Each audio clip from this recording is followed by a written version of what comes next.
Thanks all of you for being here. I think I'll direct this to Dr. Fauci, but I welcome everybody's answer. I just want to go through what we do know. We've heard a lot about what we don't know. So here are the things that we do know, okay? So SARS-1, we identified the host animal within 4 months. MERS, I believe we identified the host animal within 9 months. It's now been 15 and a half, 16 months. We've still not seen, and China's not produced any evidence of the host animal that transmitted COVID-19 to a human. We know that China has a history of lab accidents. I think, Dr. Fauci, you answered Senator Graham's question. I think he phrased it as, has there ever been a pandemic that came out of a laboratory? And the answer was no. But we do know of outbreaks that came out of a laboratory. I believe back in 2004, 2 researchers in Beijing were infected doing research on SARS and led to an outbreak. China has a history of lab accidents. This outbreak happened in a city that happened to be the home, coincidentally, of a lab which we know is involved in extensive research. And what they do is they take this naturally occurring virus and they manipulate it and they change it to make it infectious to humans. We know that they do that there. They've published about it. And it also happened in a city, in a lab, where a Rutgers biosecurity expert raised concerns about its safety. And our diplomats in 2018 were cabling back to Washington expressing concern about the safety. So I take all those facts together, right? SARS, we knew the host in 4 months. MERS, we knew the host in 9. We still don't know the host for COVID, even though, and China's not being transparent about it, even though they have a vested interest in producing the host, so they can put all those down. In a lab that we know is involved in changing viruses synthetically so that they become infectious for humans, in a lab that diplomats have told us is unsafe, and a country that had a history of lab leaks. And by the way, in a virus that we know can be synthetically created because the Swiss did it. The Swiss created an exact replica of this virus in the lab for purposes of answering it. All of these facts were available to us last April. Why? I'll start with Dr. Fauci. Why did you dismiss the lab leak theory as credible? I have always said that the high likelihood is that this is a natural occurrence. I didn't dismiss anything. I just said it's a high likelihood that this is a natural occurrence from the environment of an animal reservoir that we have not yet identified. Well, and I still maintain that. But as I just mentioned in response to other questions, that since you don't know 100% about that, because no one knows, including me, 100%, what the origin is the reason why we're in favor of further investigation. Well, given everything I've just cited, and if anything I just cited is incorrect, I hope it'll be correct that I'm relying, obviously it's not my field of study, so I'm relying on what other experts have published. What is the basis for this what is the basis for the conclusion that it is likelier to have been naturally occurring than a lab accident? I asked a specific question to the Director of National Intelligence, and how I posed it is it not true that it is the assessment that they are equally likely based on our information that we have? So as I outline all of these things here, is she wrong when she answered me yes? And based on everything I've just cited, what is it that we're basing the higher likelihood of naturally occurring? Is it simply because that's all we've ever seen in the past? Well, we have historical experience that happened with SARS-CoV-1. It happened with MERS.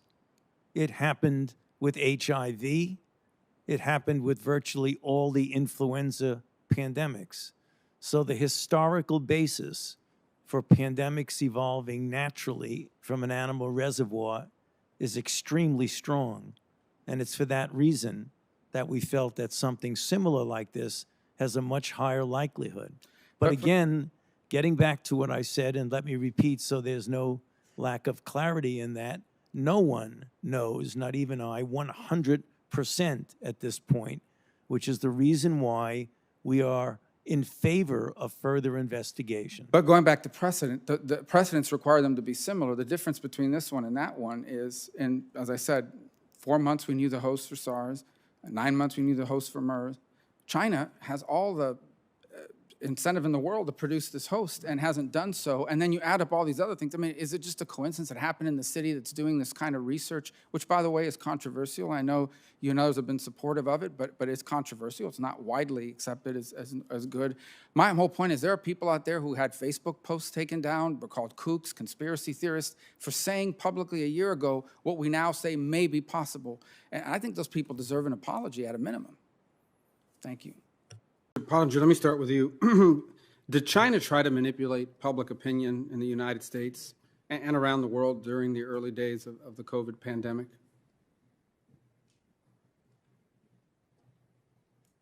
Senator Rubio, certainly we saw all sorts of activity by Beijing, overt propaganda, as well as what I would call more shadowy schemes to influence and amplify messages that in many cases are disguised to appear as though they are organic discourse between private citizens, but are really very carefully and well-resourced campaigns,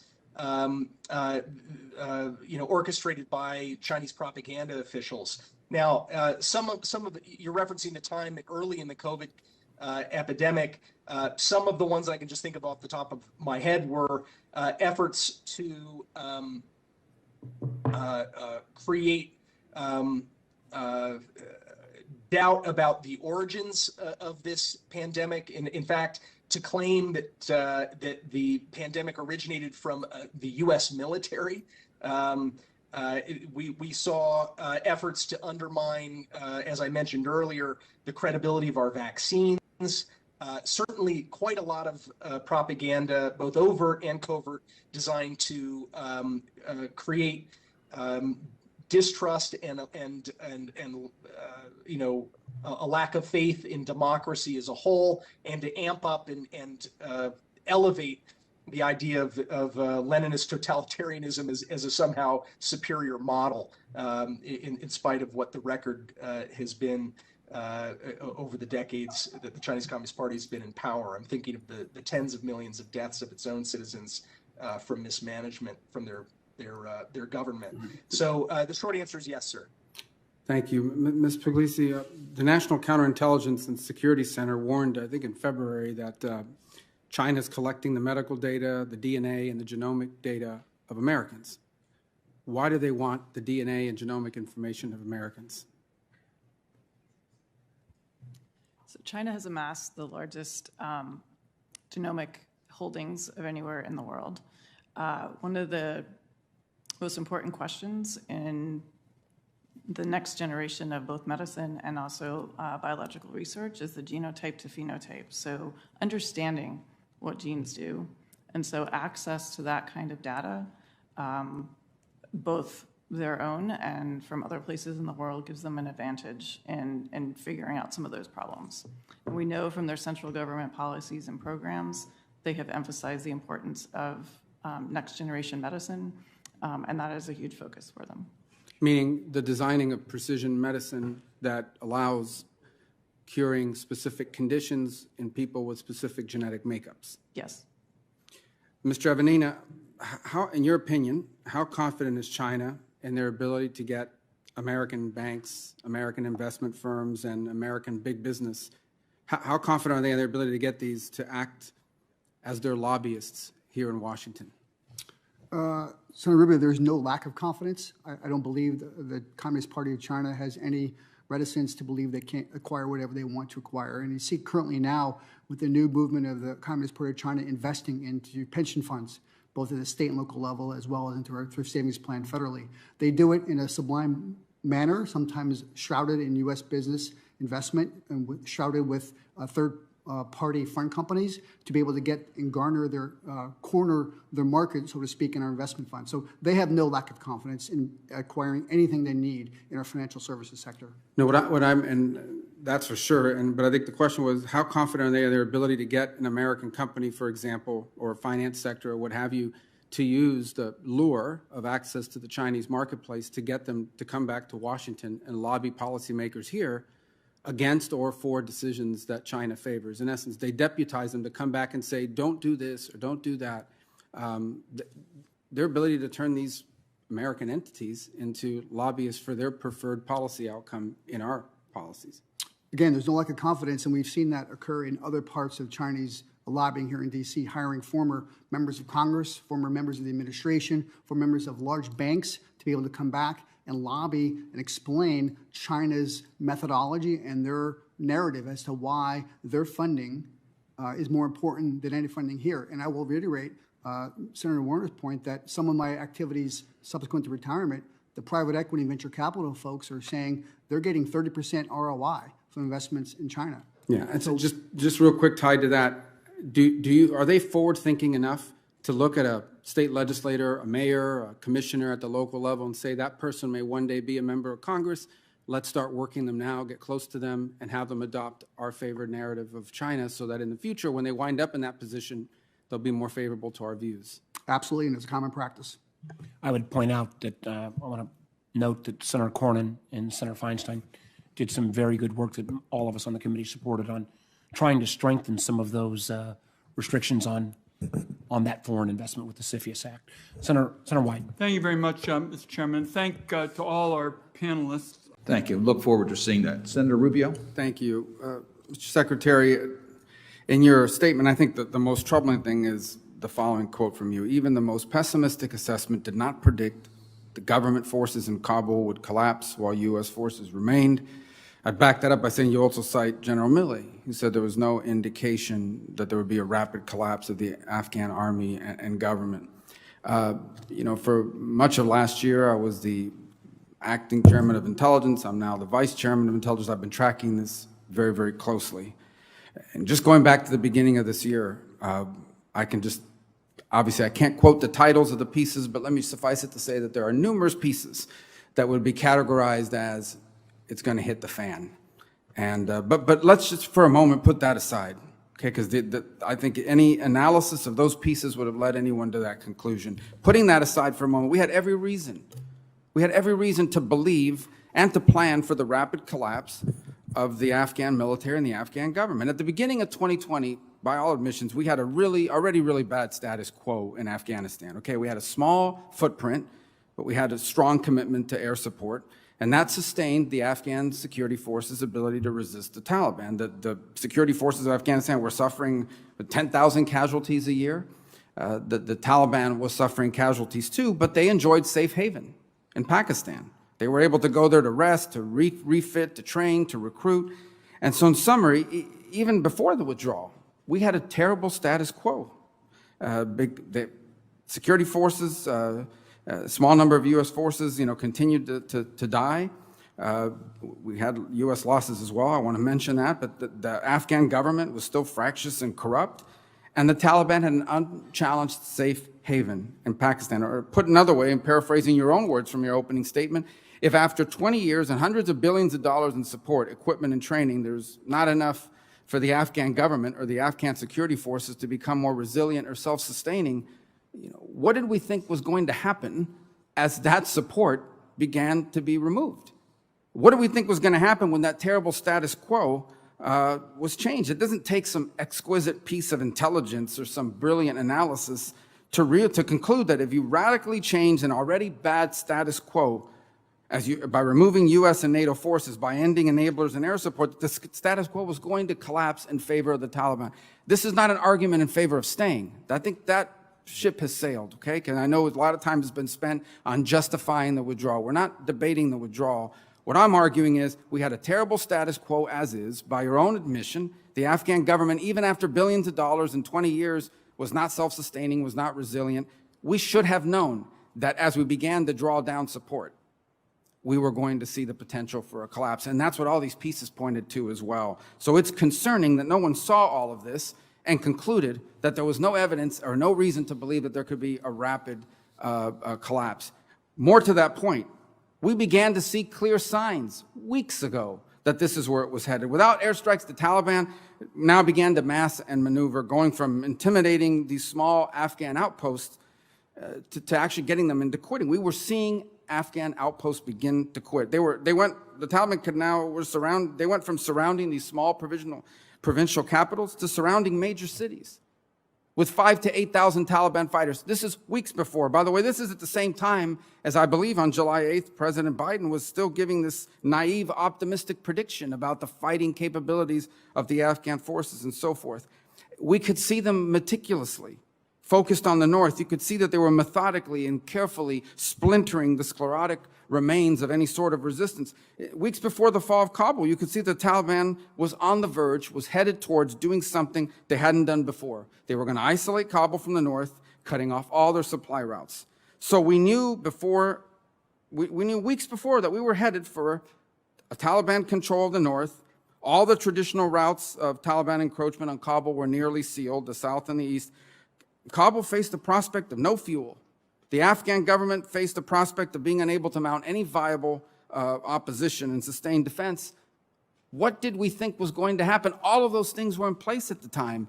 And I think the most concerning part of it is that if we didn't have an analysis that looked at all this, this wasn't a failure of intelligence, this was a failure of policy and planning. We have the wrong people analyzing this. Someone didn't see this. Either someone didn't see this or someone didn't want to see this because we had established this, we wanted to be out by September 11th so that we could have some ceremony arguing that we got and pulled out of Afghanistan on the anniversary of 9/11. The fact of the matter is where it leaves us now, on top of all the other things that have been mentioned here from a geopolitical perspective, is not a good place. I think China and Russia and Iran, they look at this botched withdrawal and what they see as incompetence that they think they might be able to exploit, may lead to miscalculation. I think the Europeans, our allies, who had very little say, if any, or control certainly over the timing and the execution of all this, they're now, number one, have to be wondering about our reliability, the credibility of our defense agreements with them, but they also have to be really, really upset at the prospects of a massive refugee crisis landing right on their borders here very soon. And India, and I know that there was an announcement today, there'll be a meeting of the Quad fairly soon, which is a good development, except that in the Pacific region, if you're India, you're looking at this and saying, if the United States allowed Pakistan to unravel their standing, because the Pakistani role in all this, and I think multiple administrations are guilty of ignoring it, the Pakistani role in enabling the Taliban is ultimately a victory for those pro-Taliban hardliners in the Pakistani government. They have to be looking at this and saying, if the United States could have a third-rate power like Pakistan unravel its aims, what chance do they have of confronting China? So I think this leaves us in a terrible situation, but I go back to the initial point. I don't know how it's possible. If in fact, the people in charge of our foreign policy did not see all of these factors and conclude that there was a very real possibility of a very rapid collapse, then we've got the wrong people making military and diplomacy decisions in our government. Senator, I'm happy to respond briefly in the time that we have. As you know from your own expertise and leadership on these matters, there are constant assessments being done, and in this particular case, assessments being done of the resilience of Afghan security forces, of the Afghan government, and different scenarios established, from worst case to best case to everything in between.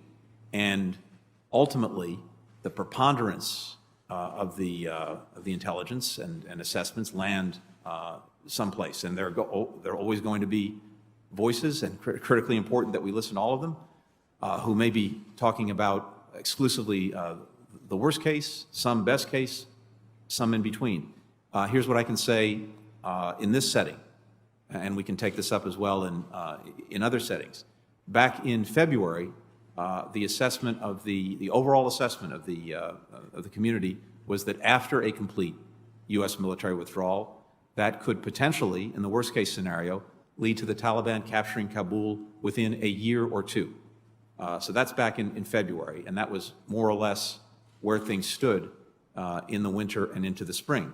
By July, and you're exactly right, that the situation was deteriorating as the Taliban continued to make progress on the ground throughout the summer.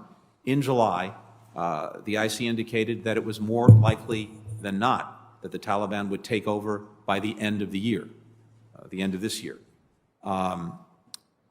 That said, we, the intelligence community, did not say that the countrywide collapse of all meaningful resistance would be likely to occur in a matter of days. And you referenced Chairman Milley, as I did earlier. Nothing that he saw, that I saw, that we saw suggested that this government and security force would collapse in a matter of 11 days. And you're right that I think we need to look back at all of this because, to your point, we collectively, over 20 years, invested extraordinary amounts in those security forces and in that government. Hundreds of billions of dollars, equipment, training, advice, support. And based on that, as well as based on what we were looking at real time, again, we did not see this collapse in a matter of 11 days. But I think it is important that we go back and look at all of this. The time has expired. Thank you. Senator Shaheen. Thank you, Mr. Chairman, and thank you, Secretary Blinken, for appearing before the committee today. I appreciate.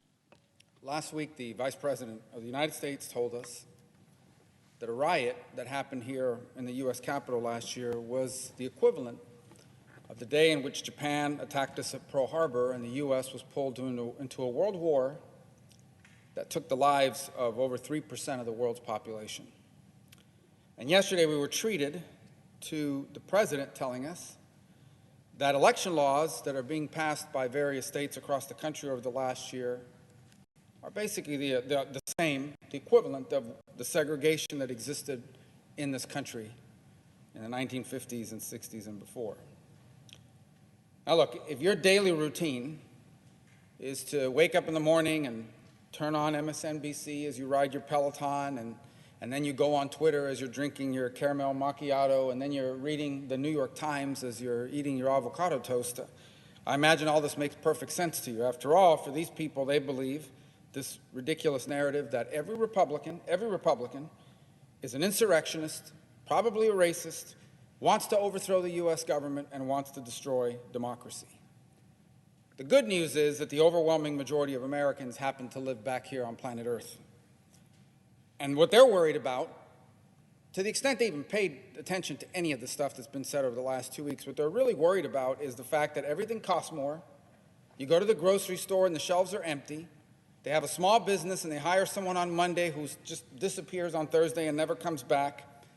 You've got every day thousands of people illegally entering the United States across an open border. And by the way, we have a surge of violent crime and lawlessness across the country. That's probably what they're worried about. In fact, I know it is on a daily basis.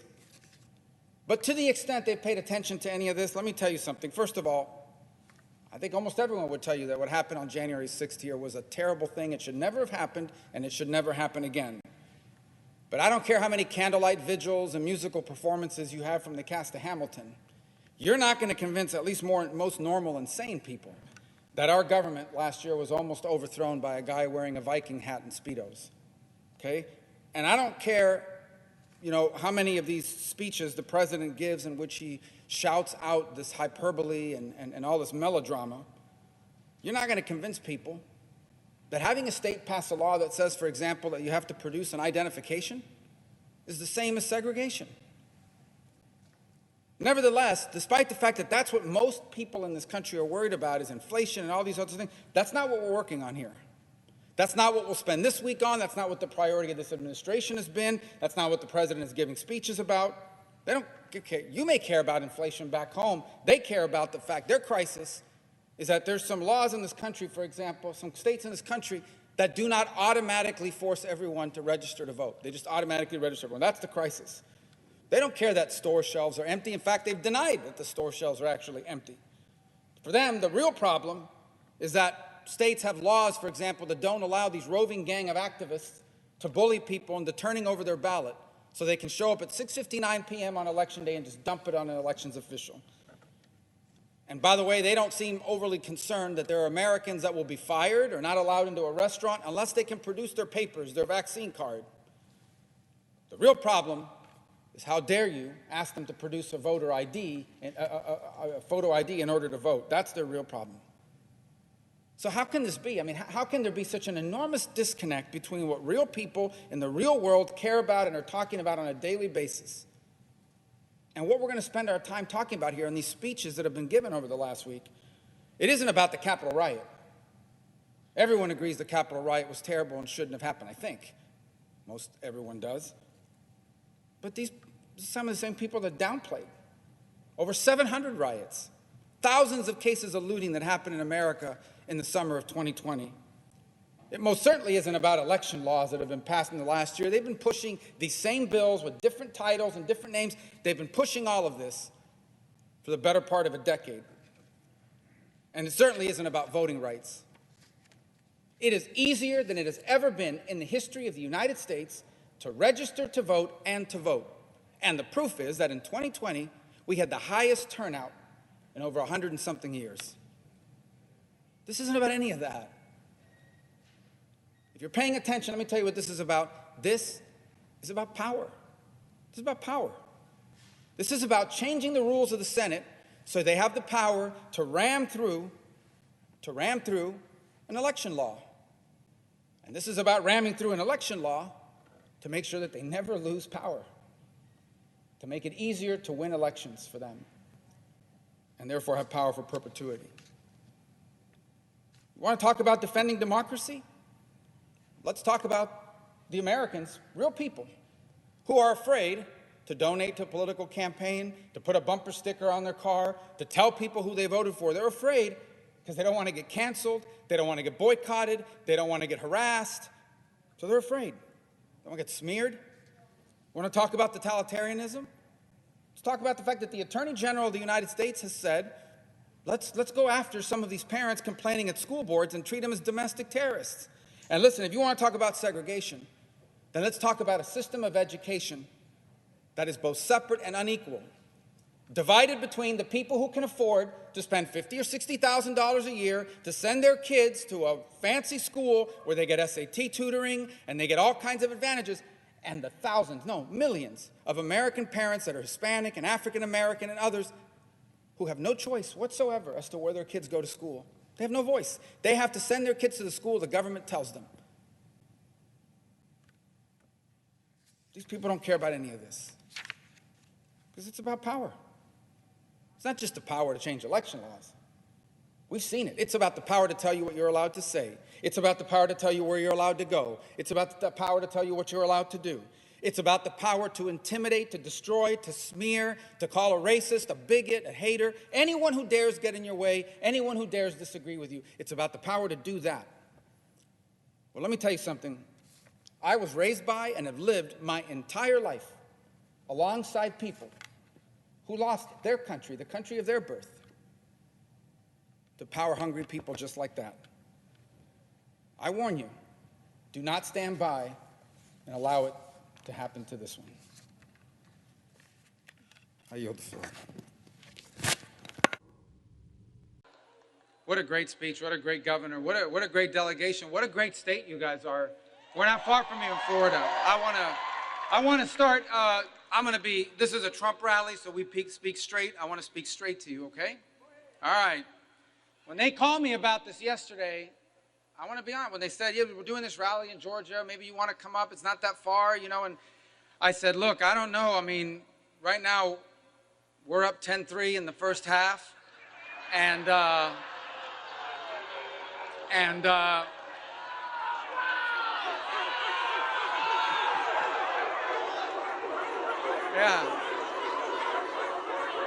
I said, I don't know if they're going to want to see me tomorrow over there, because right now my Florida Gators are eating the dogs.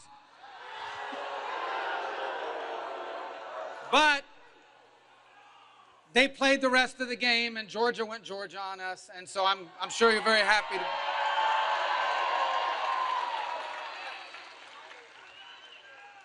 For the fourth straight year, and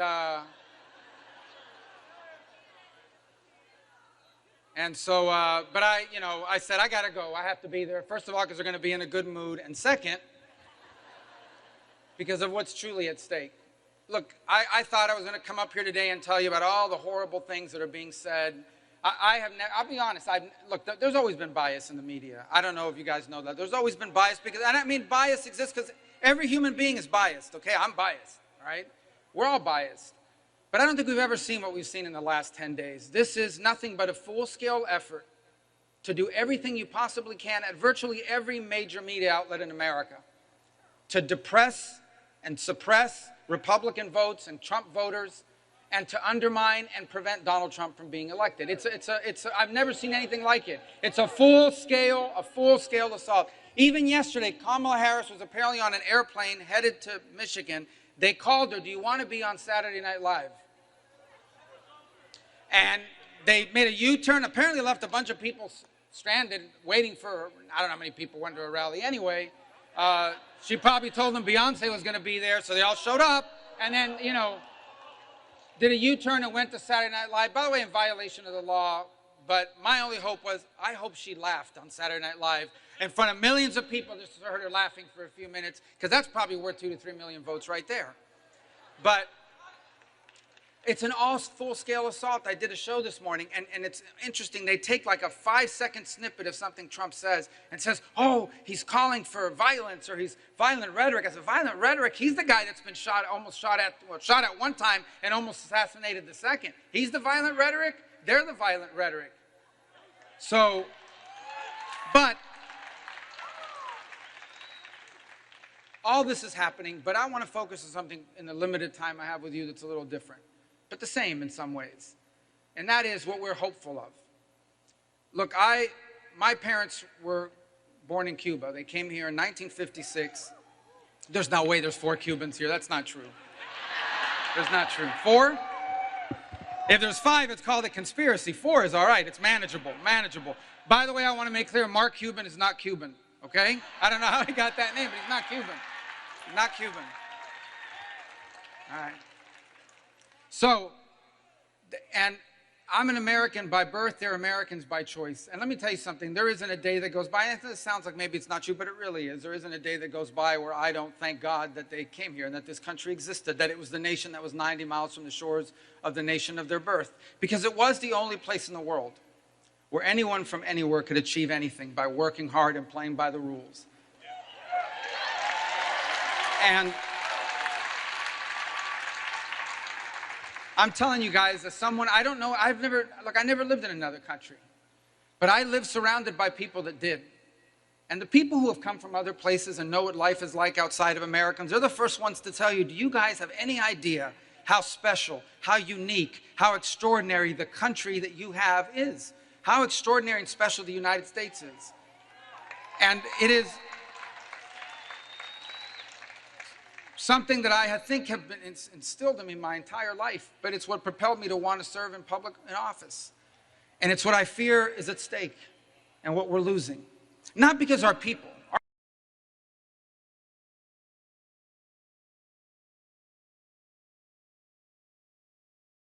the path of decline, the path of destruction. And we have a candidate right now. What his message is. It's the most straightforward message you can ever have. What is the message of Donald Trump's campaign? He wants to make America great again. How is that offensive? How is that outrageous? How is it offensive to say that the #1 job of the United States government is to serve the American people and put them above anything else?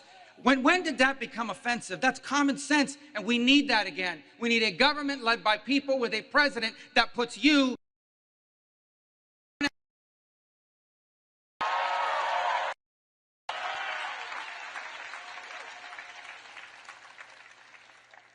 Since what is it offensive to say, look, we have a country, we have to have laws. If tomorrow you announced anyone who wants to come to America, please do, which is basically what's happened. But if you just basically said, from now on, anyone who wants to come, just come anywhere you want, anytime you want. Literally, 150, 200 million people would come.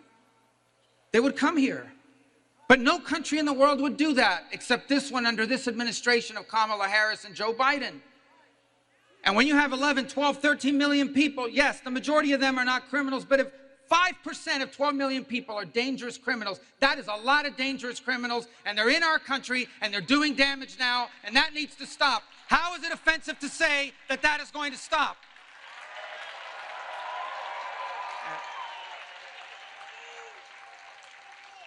And how is it offensive to say that we want America to be respected in the world again? They don't respect Joe Biden. They'll laugh at Kamala Harris. The world has spiraled out of control with Joe Biden. It'll catch fire under Kamala Harris. We'll have more wars and more conflict and less fear. So it is not radical and it is not outrageous to want a president that is feared and respected by our enemies and trusted by our allies, like Donald Trump. So, I am tired of bad news. I am tired of negative headlines about our country. I am tired of hearing the price of this is going up, and more crime over here, and more war over there, and less respect for America. We are tired of the bad news. We want to live in an era of prosperity. We want to live in an era of safety and security. We want to live in an era of peace, and we want to live in an era of strength. We want an America that dreams big again, and for that, we need to elect Donald Trump. That's the stake in this election.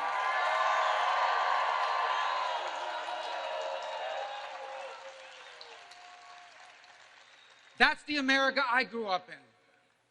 That's the America my children, your grandchildren deserve to inherit. And there's only one way to do that. And that is you have to come out and vote. We have to come out and vote. And if we do, Donald Trump will not just be our 45th president, he'll be our 47th. And America will be great again for our children and for the future. Thank you and God bless. Thank you. Ladies and gentlemen, please welcome to the stage. Joining me now is the Vice Chair of the Senate Intelligence Committee, Republican Senator from Florida, Rubio. Senator, thanks so much for joining us this morning. I know the NATO alliance is very important to you. You just pushed and got legislation to require the advice and consent of the Senate or an act of Congress before any president could suspend, terminate, or withdraw U.S. membership from NATO. So I want you to take a listen to something Donald Trump said yesterday on the campaign trail. The presidents of a big country stood up and said, well, sir, if we don't pay and we're attacked by Russia, will you protect us? I said, you didn't pay? You're delinquent? He said, yes, let's say that happened. No, I would not protect you. In fact, I would encourage them to do whatever the hell they want. You got to pay. You've endorsed Donald Trump. Are you comfortable with him suggesting that he wouldn't defend NATO countries and actually he would invite Putin and Russia to invade them? Well, that's not what happened, and that's not how I view that statement. I mean, he was talking about a story that he talked about happened in the past. By the way, Donald Trump was president, and he didn't pull us out of NATO. You know, in fact, American troops were stationed throughout Europe as they are today. They were then as well. But he's telling a story, and frankly, look, Donald Trump is not a member of the Council of Foreign Relations. He doesn't talk like a traditional politician. And we've already been through this now. You'd think people had figured it out by now. What he's basically saying is, if you see the comments, he said NATO was broke or busted until he took over because people weren't paying their dues. And then he told the story about how he used leverage to get people to step up to the plate and become more active in NATO. He's not the first American president. In fact, virtually every American president at some point in some way has complained about other countries in NATO not doing enough. You know, Trump's just the first one to express it in these terms. But I have zero concern because he's been president before. I know exactly what he has done and will do with the NATO alliance. But there has to be an alliance. It's not America's defense with a bunch of small junior partners. Some of these are big countries with big economies. Many of them are doing more. The Germans are doing a lot right now. Mr. President, the world country yesterday watched these images out of Cuba. Really unprecedented. In 62 years of communist tyranny on the island of Cuba, we have never seen. There's never been what now is up to 40 cities in which people took to the streets organically, unorganized, grassroots, to ask for the end of that tyranny. And I think it's important for a lot of people that are new to the issue to sort of understand what that means and what it's all about. I think that the first lesson we need to take away from it is that Marxism, socialism, doesn't work. The way socialism, the way Marxism has always worked, the way it's always empowered itself, is it goes to a people and immediately divides them. It says, there is this oppressor class, and then there is this victim class, and these evil oppressors and, you know, capitalists in the case of socialism or traditional Marxism, they oppress the victims. And what you have to do is you have to give us the power in government to take care of these oppressors, to go after these oppressors. And if you give us that power, we will deliver you security. We will protect you from the oppressors. They ask for security in exchange for freedom. That is always the price that socialism asks for, security. And what you wind up with is a country of people that hate each other, that are angry at each other. A significant portion of the people in the country have to leave, have to flee, go to jail, because they're the oppressor class. Their lives are destroyed. Their family lives are destroyed. But the socialism can't deliver the security. And when it can't deliver the security, you don't get your freedom back. And in fact, when you start to complain about that, that is when the repression comes. Well, that's what's happened in Cuba. Socialism and Marxism has done in Cuba what it has done everywhere in the world that it's been tried. It has failed. It has failed. They gave up their freedom, or they were told, give up your freedom in exchange for a world-class healthcare system. It's not a world-class healthcare system.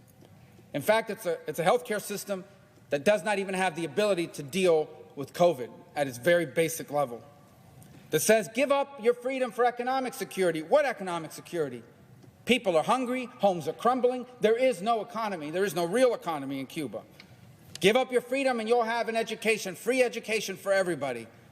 That education, number one, you're a doctor. You can drive a taxi cab in Cuba and make more money.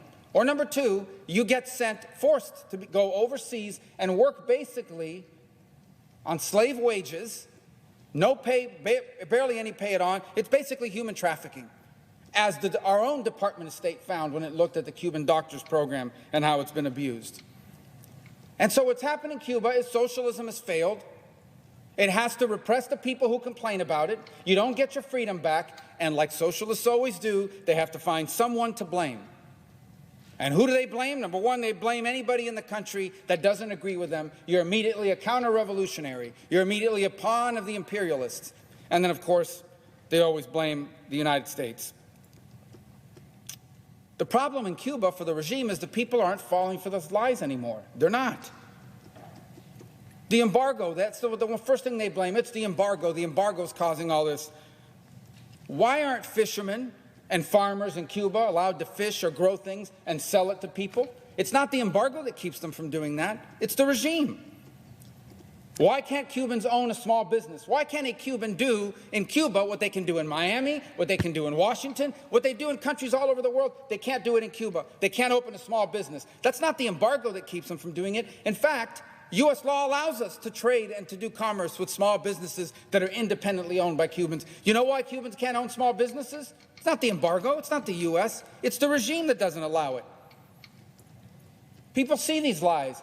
How can they afford to build luxury, four-star, world-class hotels for tourists, but they cannot afford to deal with the crumbling homes that Cubans are living in, with roofs literally falling in over their head, with water leaking into operating rooms at hospitals? Look what they do with the money. Oh, it's because you don't allow more money to be sent. When an American or Cuban American sends money to their family members in Cuba in the past through Western Union, the regime takes 10% off the top, and then they take those dollars you sent, they force the Cubans to convert it into a worthless Cuban currency. They keep the dollars, and then guess what? If you want to buy anything, you got to buy it from a government store, and guess what the government store sells things for? Dollars. That's not the embargo, that's the Cuban regime that does that. And who is it that's putting people in jail? Gets your head cracked open, gets your door kicked down in the middle of the night. There are 80 people missing today, at least 80 people. Disappeared overnight, their family doesn't know where they are. That's not the embargo that's jailing people, that's the regime. And that's what I tell people. You can open up all you want. We can pass a bill here that says, open to Cuba, 100% open. You can do whatever you want, full free trade, you can do whatever you want. At the end of the day, the Cuban regime will control that opening. It's not just what we want to do, it's what they want to do. You want to do tourism? We tried that in 2015 when the Obama changes. And you know what they did? They said, thank you. We love the fact you're coming here as tourism. Guess what? All the tourist sites are owned by a holding company named Gaesa, controlled by the Cuban military. So everything comes through our hands. You want to send them food? That's great. Guess who gets it? Alimport, which is a government, military-owned agriculture company. You can't sell it to a small grocery store in Cuba or even a food wholesaler. It goes to the Cuban government. You want to send money? They take it. You know why? Because socialism is about control. And all of these things, tourism, food, money, medicine, it's all about control. You want humanitarian aid? Let's get Red Cross. Any of these vetted NGOs in the world should be allowed to go into Cuba. They won't allow it. A, because it's embarrassing to them. They have a world-class healthcare system. Why do they need humanitarian aid? But B, because they want to control it. Send them vaccines. But if you put it in their hands, the government, the regime, guess who gets the vaccines? The people who behave. First the regime elites, then the people who behave. If you're not behaving, if you're not going along with what they want you to do, you don't get a vaccine. They will use any opening as a tool, as a weapon against their people, because that's what socialism does. That's what these Marxists do in Cuba. They will use anything as a weapon against the people of Cuba. What can we do is what people want to know. Number one, I hope that we will all be clear about whose side we're on. You don't have to even agree with anything I've said. What you should agree with is that people everywhere in the world, including 90 miles from our shore, should be allowed to go into the street, peacefully march, call for an end to dictatorship, and not have their head cracked open. By the way, no one in Cuba has guns except the military, so why are these repressive forces walking around with these rifles and people getting shot? They're shooting people that literally are unarmed. Should be able to do that, and we should be clear. We should be clear in our language. We don't just condemn this tyranny, we condemn this communist, this Marxist, this socialist tyranny. Call it for what it is. Number two, we should make clear nothing's going to change. There's not going to be any sanctions change as a result of this. On the contrary, I hope the Biden administration will now announce they have finished their review of Cuba policy and everything that's in place is staying in place. To the extent we change policy, number three, I hope we make it a top priority to allow the people of Cuba to have free, unfettered, and open internet access. And the technology exists to do that with a satellite-based system. We should put the best minds to work on getting that done, because if the Cuban people have free and unfettered access to the internet, the first thing the regime shut down yesterday was the internet. They can communicate with each other, and they can receive information and communicate with the world. It's 90 miles from our shores. We should be allowed to do that. Number four, for all of those who believe and have faith in the international community, and I still hold hope that one day it will work again, where's Spain? Where's the EU? Where are all these countries that for years have given cover and protection to the Cuban regime and condemned America? They should speak out clearly that what's happening there is wrong, that repression is wrong. We should rally that. We should use our position of strength and power in the world and our influence in diplomatic circles to make that happen.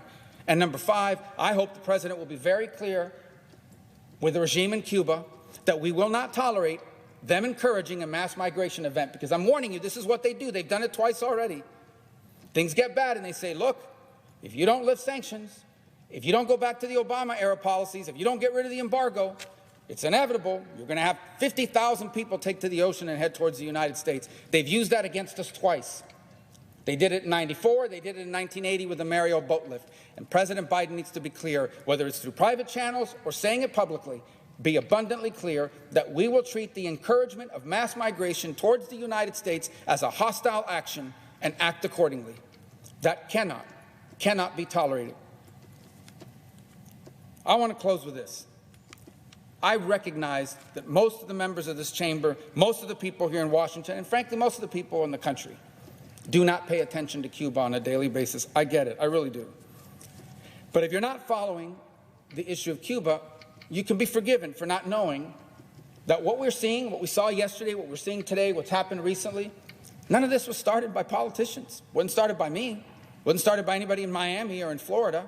Wasn't started by any think tank in Washington. Wasn't even started by political activists inside of Cuba. You know who started what's happening in Cuba? Artists, poets, songwriters, writers, actors, musicians. They're the ones who started it. The San Isidro movement. Because they came after them. And there's a song, a lot of people don't realize that there was a song that came out earlier this year. A song that, by the way, if you play in Cuba, you will go to jail. The song's name is Patria y Vida. Now, the slogan of the Cuban regime is Patria o Muerte, meaning fatherland or death. This song played on that.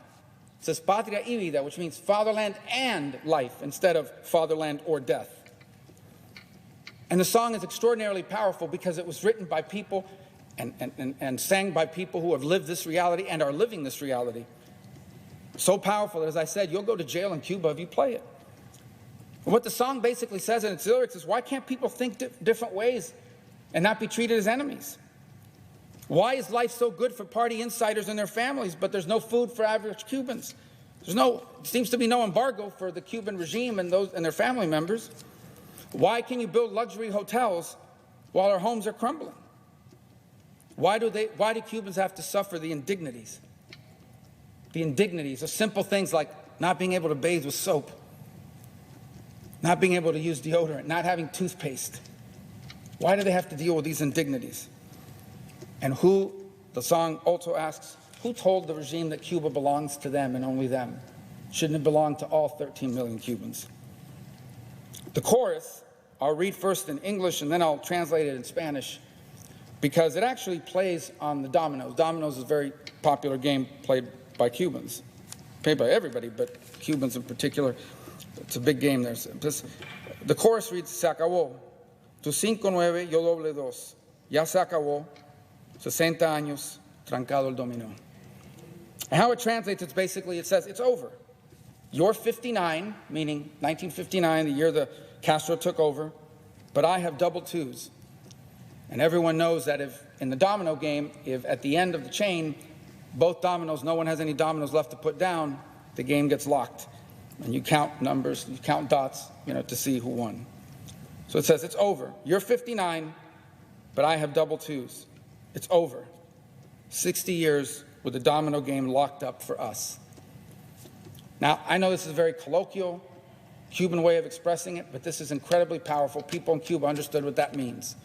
And that means that all this ideology, all this stuff they talk about, all these lies of the regime work out really well for them. People don't believe it anymore, and they're not afraid anymore. Meanwhile, their lives are ruined.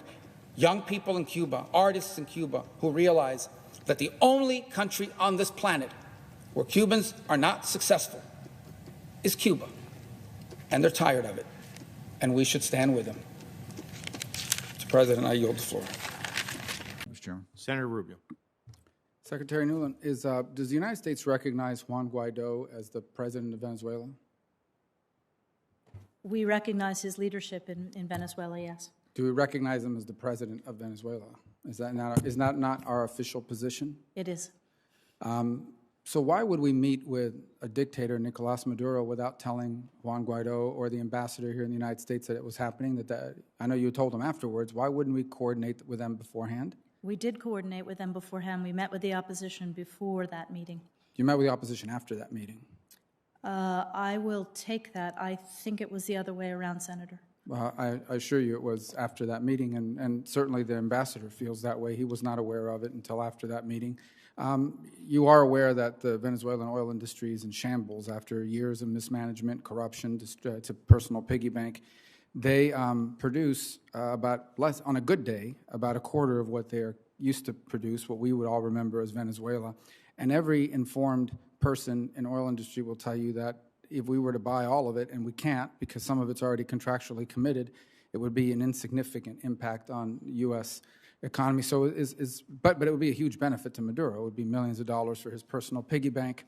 So is this meeting, the secret meeting that occurred this weekend, which is published everywhere, is this part of a Russia strategy, or is it part of a general pivot in the broader Venezuela matter? There's zero pivot in our Venezuela strategy, Senator. The first and foremost, and I can only talk about it to some extent in this setting. I'm happy to talk to you about it in another setting if you'd like, or after. Well, it's not you, not because it's classified, but because it's confidential with another government, another country. For a number of reasons, but first and foremost, the mission was about visiting and checking on the welfare of our incarcerated Americans, the Citco 6 and the other 2. And as you know, we have made regular visits to Caracas for that purpose. We were also seeking to get the Venezuelan government back to the table with the opposition in the internationally monitored peace talks. And then there were a number of other things that we discussed that I can talk to you about in another. Why did they leave those negotiations? Do you recall?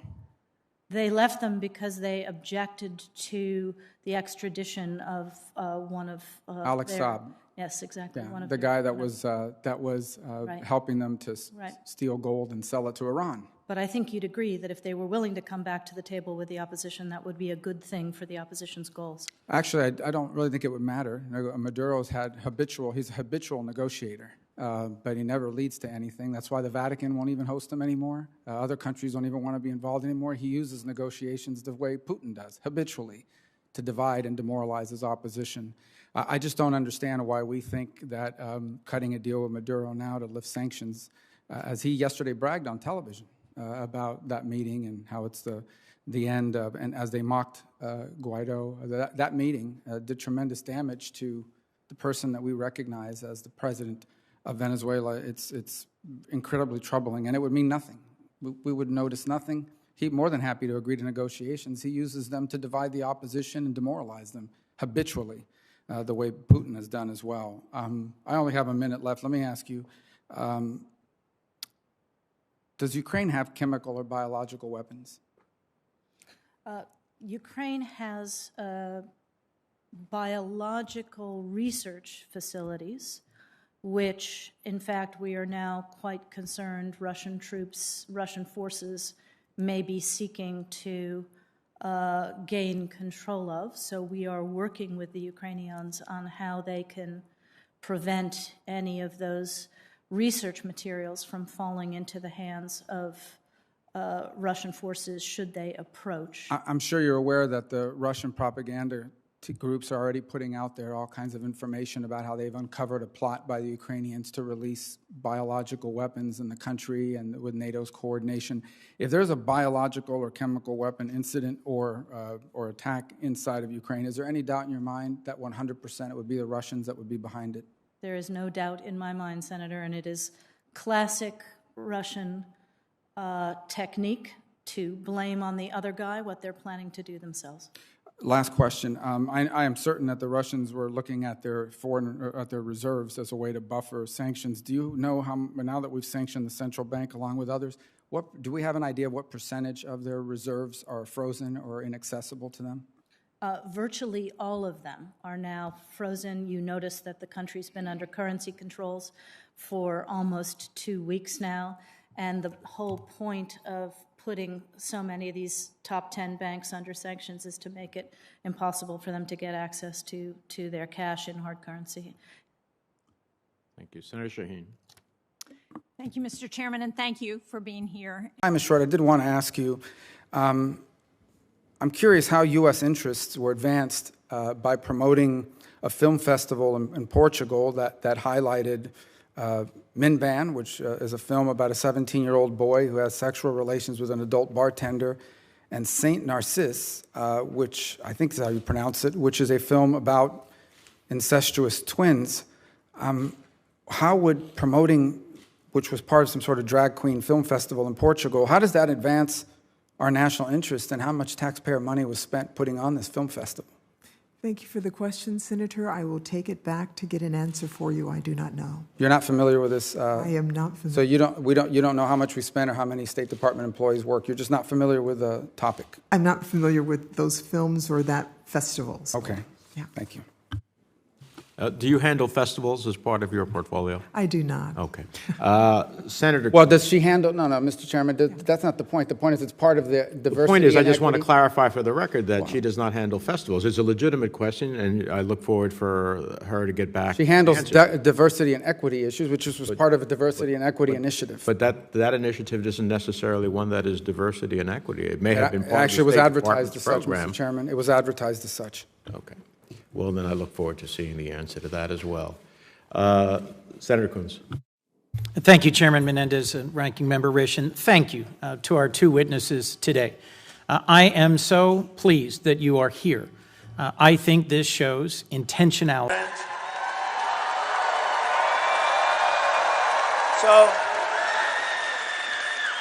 So I just did you a little bit of a thing, and by the way, the press will say, oh, he rambled. No, that's not rambling. You know what that is? That was genius. That's the weave. No, see, I wove, frankly, the rest of it I don't really even have to talk about. But that was the ultimate weave. And think of it. Isn't it nice that you can have a president that doesn't need to use a teleprompter?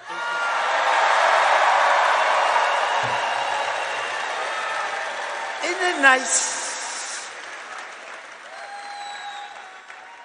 And I got to go a little quicker now because you know what? I took Marco's place and I took Sarah Huckabee Sanders' place. I said, do you mind if I go now? Because you know what? We got to keep a schedule. And I'm going to ask them to come up right now. Just come up. Because I took their place. And it's so rude. Marco is a big winner, beautiful winner from Florida. As you know, he's a great guy. He's my friend. And Sarah is now the governor of Arkansas. And we love those people in Arkansas. So while I'm talking, I'm going to ask them to come. See, we're trying to conserve a little time. But they are incredible people. Oh, come on up if you can, if you're around, wherever. Come on. See? That's called efficiency. I figure Sarah would be finished now and Marco would just about be getting started.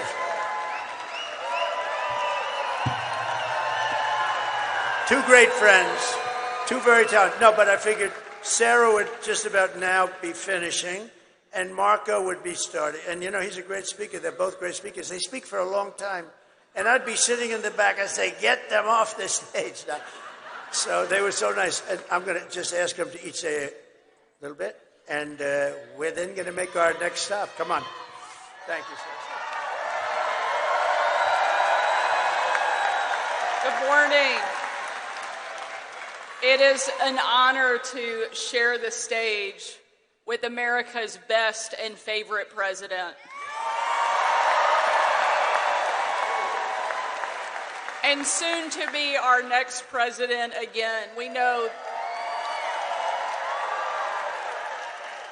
we've never had a president who fights more, who fights harder, and loves this country the way that Donald J. Trump does, and that's why we need him back in the White House.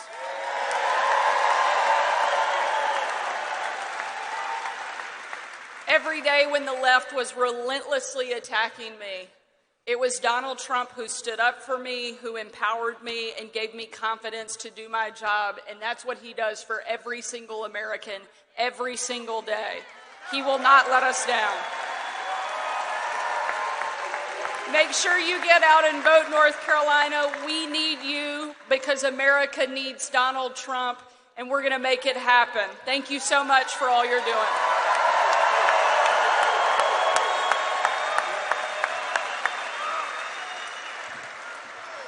We took thank you.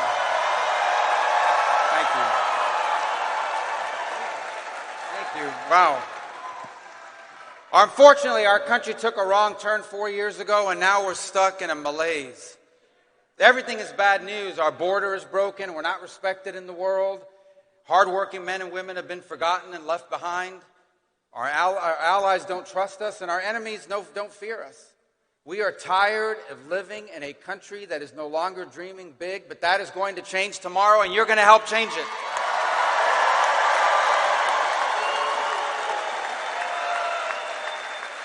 Tomorrow, North Carolina and the country are going to make our 45th president our 47th president.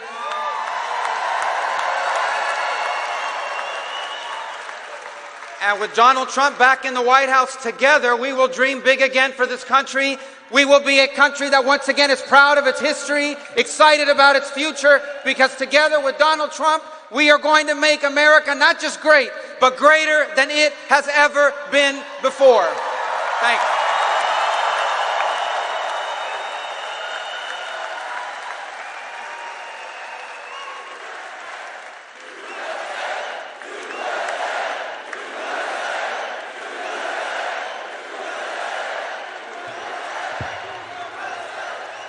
This hearing, thank you all for agreeing to be here. It's important. It's actually a tricky and difficult topic because I think there are two kinds of things we're trying to address. The first is generated disinformation, and I think you're going to describe some of those efforts today, but that is some foreign adversary, Iran, China, Russia. They create or make something up, and then they amplify it. They basically make it up, they push it out there, and they hope people believe it. It's actually something, I remember giving a speech back in 2018 or 2019 warning about AI-generated videos that were going to be the wave of the future, and in terms of trying to influence what people think and see, and we've seen some of that already play out. That's pretty straightforward. Let me tell you where it gets complicated. Where it gets complicated is there is a pre-existing view that people have in American politics. I use this as an example, not because I generally agree with it, but because I think it's an important example. There are people in the United States who believe that perhaps we shouldn't have gotten involved with Ukraine or shouldn't have gotten involved in the conflict in Europe. Vladimir Putin also happens to believe and hope that that's what we will conclude. And so now there's someone out there saying something that, whether you agree with them or not, is a legitimate political view that's pre-existing. And now some Russian bot decides to amplify the views of an American citizen who happens to hold those views.